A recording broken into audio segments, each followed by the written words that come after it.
Yeah, and I think we're going to get into this discussion a little bit more as you and I continue talking today. But I want to just add, because it's so much on my mind as I reflect on this episode, how it is about learning, and how we learn a behavior that works or helps us to cope with a discomfort that we're experiencing, a discomfort in our own skin, a discomfort within our environment and how we're relating to our environment. And we develop a relationship with that substance that helps us to cope with that environment. But then that is also what the recovery part is about, that we're relearning how to cope, and we're developing a pattern of behavior to cope with our circumstance, to survive. And that's why I think, the discussion about abstinence, and I don't say abstinence in a sense that that it is a moral superior thing, but just that approach of like learning to get through an urge or get through a day without a substance that we were leaning on. Every time we get through that, we are learning how to cope. It's not that you're better because you avoided the substance, but it's actually giving your brain the opportunity to figure out how to do it, right?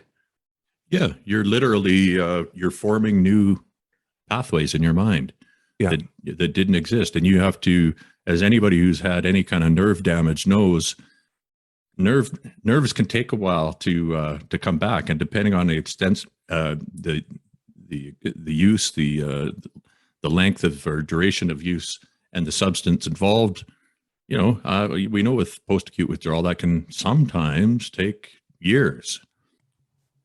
I mean, hopefully it wouldn't take years before you start to see options. I don't think that's the case, but it does take time, and it takes effort. So just stopping whatever you're doing, and I've done this before, where I thought that the drug was the problem. I removed the drug from the situation, and then I thought, well, I'll give myself a little while and everything should be fine. And then was confused when it wasn't. But that's because I didn't do any work to make that neuroplasticity, give that neuroplasticity a chance to form. Yeah. I remember when I met you, and it was very close to like the 90-day mark for me. And I was having experiences where big emotions were starting to come back, and particularly like where laughter was coming back, where I was laughing like I hadn't laughed in years, like laughing really, really hard. Mm-hmm. And I think that it was the work I was doing, but it was also that length of time that had afforded my brain enough time to kind of start to relearn some of that and re-experience some of that stuff. Yeah, and the science backs that up. 90 days we know it's a lot more effective. So the parts of the brain that are involved in these pathways that are learned and then focused over time onto one motivating factor, whether that's a drug, gambling, sex, whatever it is, it takes time to form that superhighway, and then it takes time to break that superhighway down and form little roads that go elsewhere. Yeah. So 90 days seems to be the start of that anyway. The other thing, going back to Maia, that age of 23, like you said, where that's really kind of where the brain becomes kind of an adult brain, so to speak. It made me think of myself and thinking, well, I was so old. I was much older than that when my relationship with hydromorphone started. Mm-hmm.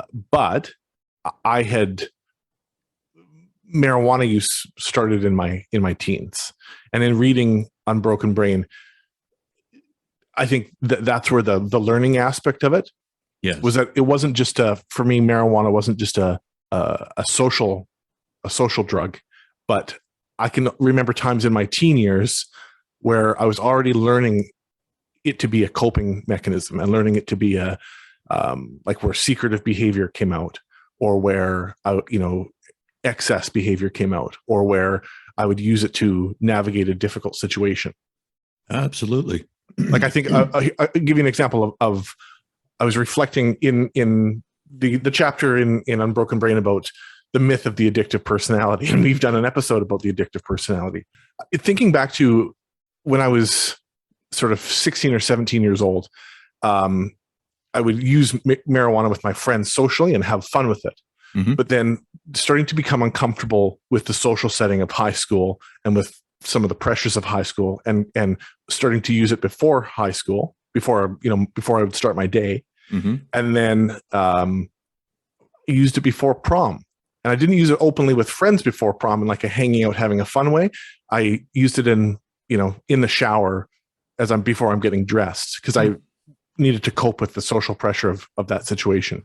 And I think that's sort of that was where, before I reached that sort of executive functioning stage of say 23 years old, I was learning the use of a chemical to cope with a pressure. Absolutely. Yeah. And because we know that I think that it's the 14 and 15-year-old, like, that seemed to be for me when I was most, I was really searching for relief.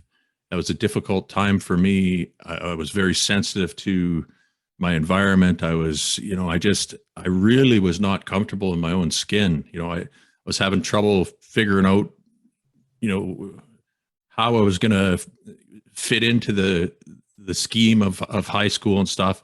And I mean, I think I had some strategies that were getting me through, but I was, I didn't like the wild swing of it. Like, it was, one day would be good, the next would be horrible. And it was like being on a roller coaster ride the whole time. And then when I started experimenting with alcohol, I'd already experimented with alcohol, and that provided some comfort, but marijuana specifically, or cannabis specifically, was a lot like what you're talking about, as far as it just made high school so much easier. Because high school is such a pain in the ass. Like, I mean, you got to get up in the morning and go to this place where there's like 10 million other people who are just as uncomfortable as you. And everyone's trying to figure everything out. It's I don't know, man. It's like, and I had a pretty easy ride through high school in comparison to lots of kids. But same. I found a few buddies who like to smoke, and that just became by the time it was I was in grade 10, it was chronic. Like, you get up in the morning before school, we'd go out, get high, come back, and then at some point we would probably leave school early, get high again, go home, and then at night we would do it again. So we'd had it just became a schedule that would basically, it was a good way of not having to deal with all the nonsense at school, and you're having fun. You're kind of enjoying yourself, and you can sort of forget about the guilt of not doing what you're supposed to be doing at school. But it's all stuff that regardless of the substance you're using, it's the idea that I can reach out and take something, and that will solve the problem. And I agree that for me, that I learned that early. I had a lot of I have a lot of genetic reinforcement there, and I had a lot of people that I really looked up to when I was young who were very much using these same strategies. So, it's no surprise that I eventually ran into trouble. Yeah, it felt to me after talking to Maia, reading the book, thinking back to that stage of my life, the leap between that high school behavior and my adult behavior, it doesn't seem so vast anymore when I think about it.